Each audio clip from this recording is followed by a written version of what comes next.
Hello friends, gardening ഷെഫിൻ്റെ പുതിയ video ആണ് കേട്ടോ. ഞാൻ കുറച്ച് ഓണിയൻ, ടൊമാറ്റോ, ക്യാരറ്റ് അതുപോലെ ഗാർലിക്ക് കട്ട് ചെയ്ത് വെച്ചിട്ടുണ്ട്. ഈ ഗാർലിക്ക് ഒന്നും കൂടി ചെറുതായിട്ട് കട്ട് ചെയ്തെടുക്കണം കേട്ടോ. അതിലൊരെണ്ണത്തിൽ വലുതായി കിടക്കുന്നുണ്ട്. അപ്പോൾ ഞാൻ എളുപ്പത്തിൽ ചെയ്യാൻ പറ്റുന്ന, പിന്നെ ഇപ്പോൾ ഈ നോയമ്പ് സമയത്തൊക്കെ എളുപ്പത്തിൽ ചെയ്യാൻ പറ്റുന്ന, കുട്ടികൾക്കൊക്കെ നല്ല പിസ്സയുടെ ടേസ്റ്റിൽ കഴിക്കാൻ പറ്റുന്ന നല്ലൊരു സ്നാക്കിൻ്റെ റെസിപ്പിയാണ് കേട്ടോ. അതുപോലെ ബ്രെഡ് ഇതുപോലെ സ്ക്വയർ പീസാക്കിയിട്ട് ഒന്ന് കട്ട് ചെയ്തെടുക്കാം. ആ ബ്രൗൺ പോർഷനൊന്നും മാറ്റണമെന്നില്ല, കാരണം നമ്മളിതൊന്ന് ടോസ്റ്റ് ചെയ്തിട്ടാണ് ചെയ്യുന്നത്. പാൻ ചൂടാക്കിയിട്ട് ബട്ടർ ചേർത്ത് കൊടുക്കാം. 1 ടേബിൾ സ്പൂണൊക്കെ ബട്ടർ ചേർത്ത് കൊടുക്കാം. അതല്ലെങ്കിൽ 2 ടീസ്പൂൺ ആയാലും മതി. പിന്നെ ഈ സൺഫ്ലവർ ഓയിൽ ചെയ്യുന്നതിനെക്കാട്ടിലും ഈ ബട്ടറൊക്കെ ടോസ്റ്റ് ചെയ്യുമ്പോൾ ബ്രെഡൊക്കെ ടോസ്റ്റ് ചെയ്യുമ്പോൾ ബട്ടറാണ് കൂടുതൽ ടേസ്റ്റി ആയിട്ട് വരുന്നത് കേട്ടോ. അതിലേക്ക് ഗാർലിക് ഇട്ട് ഒന്ന് സോട്ട് ചെയ്തെടുക്കാം. ആ ഗാർലിക്ക് ബട്ടറും കൂടി ചെല്ലുമ്പോൾ നല്ലൊരു സ്മെല്ലായിരിക്കും. അതൊന്ന് ചെറുതായിട്ട് സോട്ട് ആയി വരുമ്പോൾ അതിലേക്ക് നമുക്ക് ഈ സവോള കട്ട് ചെയ്ത് ചേർത്ത് കൊടുക്കാം. അതുകൂടി ചെറുതായിട്ടൊന്ന് വഴറ്റിയെടുക്കുക. ഇതുപോലെ ഒന്ന് നിരത്തിയിട്ട് കൊടുത്താൽ മതി. കളറൊന്നും ചേഞ്ച് ആവണ്ട കേട്ടോ. ഇനി ഇതിലേക്ക് ക്യാരറ്റും ടൊമാറ്റോ ചേർത്ത് കൊടുക്കുക. അതും ഒരുപാടൊന്നും വഴണ്ട് വരണ്ട. നമ്മളിത് കഴിക്കുന്ന സമയത്ത് ചെറിയൊരു ക്രഞ്ചിനെസ് ഉണ്ടാവുന്നത് നല്ലതാണ്. ഇനി ഇതിലേക്ക് ഒരു പച്ചമുളക്, ഇത് ഒട്ടും എരിവില്ലാത്ത മുളകായതുകൊണ്ടാണ് ഞാൻ ഇങ്ങനെ ചേർത്ത് കൊടുക്കുന്നത് കേട്ടോ. അതല്ലാന്നുണ്ടെങ്കിൽ നോക്കി ചേർത്ത് കൊടുക്കണം. ഈ മുളകിന് ഒട്ടും എരിവില്ല. അപ്പോൾ അത് നമുക്കിങ്ങനെ ക്യാപ്സിക്കം കഴിക്കണ പോലെ കഴിക്കാനും പറ്റും. ഇനി ഇത്രയും മതി. ഒരു സൈഡിലേക്ക് ആക്കി വെച്ചതിന് ശേഷം 1 ടീസ്പൂൺ ബട്ടറിലേക്ക് നമുക്ക് ഈ ബ്രെഡ് ഒന്ന് ചെറുതായിട്ട് ടോസ്റ്റ് ചെയ്തെടുക്കണം. ഒന്ന് കളറൊന്ന് ചെറുതായിട്ട് ഒരു ബ്രൗണിഷ് കളറിലേക്ക് വരണം. ഫ്ലെയിം ഏറ്റവും സിമ്പിളാക്കി വെക്കണം കേട്ടോ. ബ്രെഡ് അല്ലെങ്കിൽ പെട്ടെന്ന് അതിൻ്റെ കളറ് ചേഞ്ച് ആയിപ്പോവും. അപ്പോൾ അതൊന്ന് ഇങ്ങനെ നിരത്തിയിട്ട് കൊടുക്കുക. അതവിടെ കിടന്ന് റെഡി ആവുന്ന ടൈമിൽ നമുക്ക് ഒരു 2 മുട്ട ബൗളിലേക്ക് ഒഴിച്ച് കൊടുക്കുക.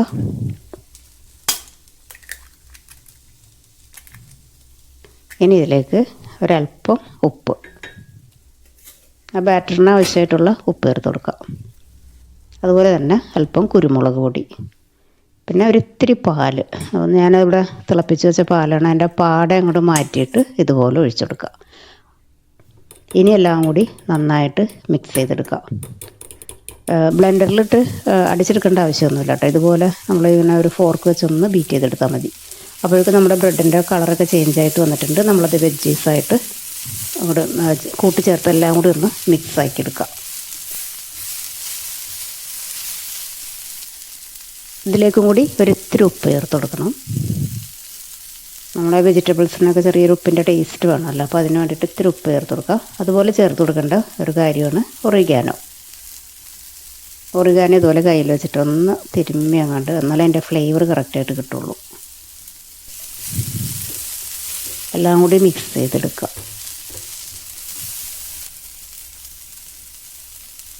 ഇതിലേക്കൊരല്പം കുരുമുളകിൻ്റെ പൊടി കൂടി ചേർക്കുന്നുണ്ട് കേട്ടോ. അപ്പം നമ്മൾ എരിവിന് വേറെ പ്രത്യേകിച്ചൊന്നും ചേർക്കണില്ലല്ലോ. പച്ചമുളകിനാണെങ്കിൽ തീരെ എരിവുമില്ല. അപ്പോൾ അതുകൊണ്ട് കുരുമുളക് ഒരിത്തിരി എരിവിന് ചേർത്ത് കൊടുക്കുക. പിന്നെ ഇതിലേക്ക് ലാസ്റ്റ് ചേർത്ത് കൊടുക്കണം നല്ല ടേസ്റ്റ് കിട്ടുന്ന 2 സംഭവങ്ങൾ എന്താണെന്ന് വെച്ചിട്ടുണ്ടെങ്കിൽ ഇതുപോലെ മല്ലിയില ചേർത്ത് കൊടുക്കുക.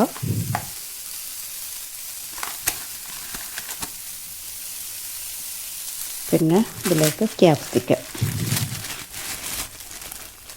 അപ്പോൾ ക്യാപ്സിക്കം ഇതുപോലെ നമ്മൾ ക്ലീൻ ചെയ്ത് കട്ട് ചെയ്ത് ഫ്രോസണാക്കി വെച്ചിട്ടുണ്ടെങ്കിൽ നമുക്കിതുപോലുള്ള ഐറ്റംസൊക്കെ ചെയ്യുമ്പോൾ പെട്ടെന്ന് റെഡിയാക്കാം. ഐസ് പിടിച്ചിരിക്കുകയാണ്, അതിങ്ങനെ ഒന്ന് ഉടർത്തി ഇട്ട് കൊടുക്കുക. അപ്പോൾ നീളത്തിലുള്ള പീസാക്കിയിട്ടാണ് കട്ട് ചെയ്തേക്കുന്നത്, അത് കുഴപ്പമില്ല. ബാക്കിയുള്ളത് ഫ്രീസറിലേക്ക് വേഗം എടുത്ത് വെക്കാം, മല്ലിയിലയും ക്യാപ്സിക്കവും. അതല്ലെങ്കിൽ തണുപ്പ് പോയി കഴിഞ്ഞാൽ കളർ ചേഞ്ച് ആയി പോകും കേട്ടോ. ഇനി ഇതെല്ലാം കൂടി ഒന്ന് സോട്ടാക്കിയതിന് ശേഷം ഒന്ന് ജസ്റ്റ് മിക്സ് ചെയ്താൽ മതി. എല്ലാം കൂടി ഒന്ന് നിരത്തിയിട്ട് കൊടുക്കുക.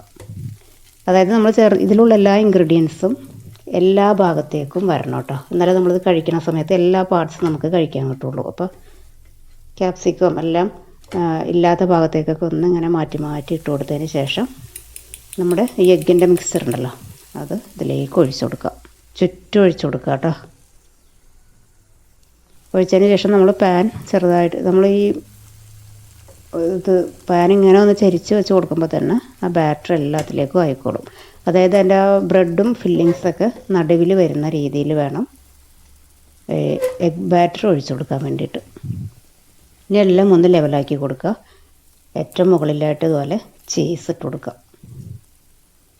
ചീസ് ഈ ഒരു ഭാഗത്തേക്കൊന്നും ചീസ് വരാതെ ശ്രദ്ധിക്കുക. പാനിലേക്ക് ചീസായി കഴിഞ്ഞിട്ടുണ്ടെങ്കിൽ പിന്നെ അത് കരിഞ്ഞ് പിടിച്ചിട്ട് നമുക്ക് പിന്നെ വേഗം അത് ഗ്യാസൊക്കെ ഓഫാക്കേണ്ടി വരും, പുകഞ്ഞ് വരും. അപ്പോൾ ഇതിൻ്റെ ഈ മിഡിൽ ഭാഗത്ത് മാത്രം ചീസ് ഇട്ട് കൊടുക്കുക. ചീസ് എത്രയും ഇട്ടോ അത്രയും നല്ല ടേസ്റ്റാണ്. മൊസറല്ല ചീസോ ഏത് തരം, അതല്ലെങ്കിൽ ബ്രെഡിൽ വെക്കുന്ന സ്ലൈസിൻ്റെ ചീസ് ഉണ്ടല്ലോ, അത് കട്ട് ചെയ്തിട്ട് ഇട്ട് കൊടുത്താലും മതി. ഇതിപ്പോൾ മൊസറല്ല ചീസാണ്. ഇനി ഇതിലേക്ക് ഒരിത്തിരി ഒറിഗാനോ ഒന്ന് സ്പ്രെഡ് ചെയ്ത് കൊടുക്കുക. അതുപോലെ ഇത് ചില്ലി ഫ്ലേക്സ്, നല്ല ടേസ്റ്റ് ആയിരിക്കും ഇങ്ങനെ ഇട്ട് കൊടുക്കുമ്പോൾ, കാണാനും നല്ല ഭംഗിയുണ്ടാവും. പിന്നെ ചില്ലി ഫ്ലേക്സിന് എരിവ് കൂടുതലാണെങ്കിൽ നോക്കിയിട്ട് ഇടണം കേട്ടോ. ഇനി ഒന്ന് കവർ ചെയ്ത് വെച്ചതിന് ശേഷം ഒരു 7 മിനിറ്റൊക്കെ സമയം കൊടുത്താൽ മതി. അപ്പോഴേക്കും നമ്മുടെ ചീസൊക്കെ അതെ നന്നായിട്ട് മെൽറ്റായിട്ട്, പിന്നെ നമ്മൾ ആ എഗ്ഗിൻ്റെ മിക്സ്ചർ ഒഴിച്ചതൊക്കെ ഒന്ന് കുക്കായി വരും.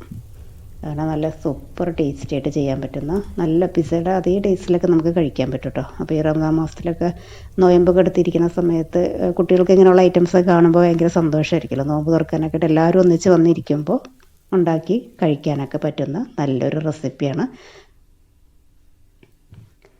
പിന്നെ ചീസും പിന്നെന്താണ് ബട്ടർ, പാല്, ഇതെല്ലാം മിൽക്ക് പ്രൊഡക്ട്സ് അല്ലേ. ഇതൊക്കെ നമ്മുടെ ശരീരത്തിന് അത്യാവശ്യം കുറച്ചൊക്കെ ഗുണം ചെയ്യുന്ന കാര്യങ്ങളൊക്കെ തന്നെയാണ് കേട്ടോ. അതിപ്പോൾ ഇങ്ങനെ നോയമ്പൊക്കെ എടുത്ത് നമ്മൾ ഭക്ഷണം കഴിക്കാതിരിക്കുന്ന സമയത്ത് കുറച്ചത് കഴിച്ചെന്ന് വെച്ചാൽ അങ്ങനെ വലിയ ദോഷമൊന്നും വരാനില്ല.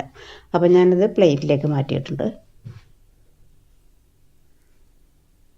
കാണാൻ തന്നെ നല്ല ഭംഗിയില്ലേ, അതുപോലെ തന്നെയാണ് കഴിക്കാനും. ഇപ്പോൾ ഈ ചീസൊക്കെ ഇങ്ങനെ ഇട്ട് മെൽറ്റായിരിക്കുമ്പോൾ ആ ചൂടോടുകൂടി തന്നെ കഴിക്കുക. അതല്ല കുറച്ച് കഴിഞ്ഞ് തണുത്തതിന് ശേഷമൊക്കെയാണ് കഴിക്കണമെങ്കിൽ വേണമെങ്കിൽ ഒന്നും കൂടി ഒന്ന് ചൂടാക്കുമ്പോൾ ചീസൊന്ന് മെൽട്ടായി വന്നോളും.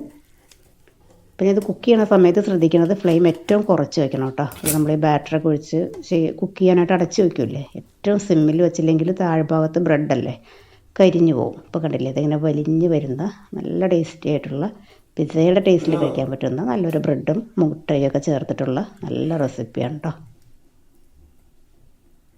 സിമ്പിളാണ്, ഈ കാണുന്ന യാതൊരു ബുദ്ധിമുട്ടും ഇല്ല, ചെയ്തെടുക്കാനായിട്ട് എളുപ്പമാണ്. നമുക്ക് കമൻസ് കേൾക്കാം.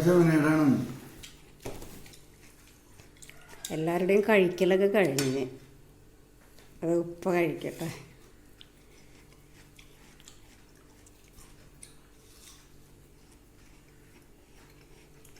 ഉള്ളതുപോലെ പറഞ്ഞാൽ മതി കേട്ടോ.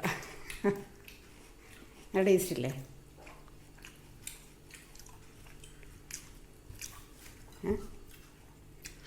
സൂപ്പർ. നോമ്പിലൊക്കെ കഴിക്കാൻ പറ്റും. പിസ്സയുടെ ടേസ്റ്റാണ്, ഓയിൽ ഫ്രൈ ചെയ്യണ്ട, ആരോഗ്യകരമാണ്. ഇപ്പോൾ ചീസൊക്കെ ഇത്തിരി തണുത്ത് ചൂടോടുകൂടി കഴിക്കാനായിട്ട് നല്ല ടേസ്റ്റ്. ചൂടുണ്ട്, നല്ല അടിപൊളി.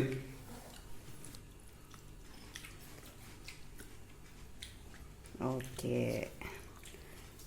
അപ്പോൾ ഇതായിരുന്നു നമ്മുടെ ഇന്നത്തെ റെസിപ്പി. അപ്പോൾ ഞാൻ അതിന് വോയിസ് ഓവർ കൊടുക്കണ്ടല്ലോ, ഓൺ സൗണ്ടിൽ ചെയ്യാലോ എന്ന് എഴുതിയിട്ട് അങ്ങനെ ചെയ്തതാണ്. Okay okay, thank you. അപ്പോൾ എല്ലാവരും ഇതുപോലെ ട്രൈ ചെയ്ത് നോക്കുക കേട്ടോ. വീഡിയോ കണ്ടുകൊണ്ടിരിക്കുന്ന സമയത്ത് നിങ്ങൾക്ക് തോന്നുന്ന കമൻസ് നിങ്ങൾ കമൻറ്റ് ബോക്സിലൂടെ ഒന്ന് അറിയിക്കുക. അതുപോലെ ഇഷ്ടപ്പെട്ടിട്ടുണ്ടെങ്കിൽ ഒന്ന് ലൈക്ക് ചെയ്തേക്കുക, ഷെയർ ചെയ്ത് കൊടുക്കുക കേട്ടോ വീഡിയോ ഫ്രണ്ട്സിനും റിലേറ്റീവ്സിനും. അപ്പോൾ അടുത്ത വീഡിയോയിൽ കാണുന്നത് വരെ താങ്ക് യു.